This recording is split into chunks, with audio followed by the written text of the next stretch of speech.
10ข้อคิดที่เฮ็ดให้คนเราทุกข์ไปจนตาย 1. เข้าใจว่าปัญหาแม่นเรื่องที่ต้องปฏิเสธ บ่เข้าใจว่าปัญหาแม่นเรื่องธรรมดาที่ต้องเรียนรู้และยอมรับ 2. เข้าใจว่าความสุขเป็นสิ่งที่ต้องแสวงหา ความสุขจะบ่มีวันเกิดขึ้น 3. เข้าใจว่าความคิดควบคุมได้ บ่เข้าใจว่าบ่มีไผควบคุมความคิดได้ เพราะความคิดคือธาตุปรุงแต่งตามธรรมชาติ 4. เข้าใจว่าอีกโดนกว่าจะตาย บ่เข้าใจว่าความตายมาถึงได้ทุกเมื่อ 5. เข้าใจว่าเฮ็ดดีต้องได้ดี บ่เข้าใจว่าเฮ็ดดีบ่มีหยังนอกจาก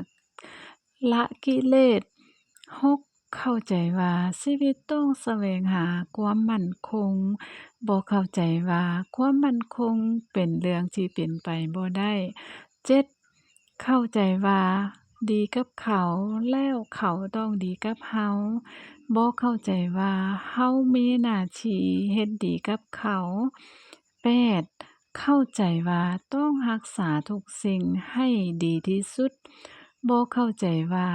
ดีที่สุดคือบ่มีหยังที่ต้องรักษา 9. เข้าใจว่าความสำเร็จคือสิ่งที่สูงสุด บ่เข้าใจว่าการยึดติดในความสำเร็จนั่นแหละคือทุกข์ขั้นสูงสุด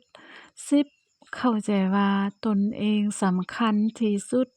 บ่เข้าใจว่าเรื่องสำคัญที่สุดคือการบ่มีเรา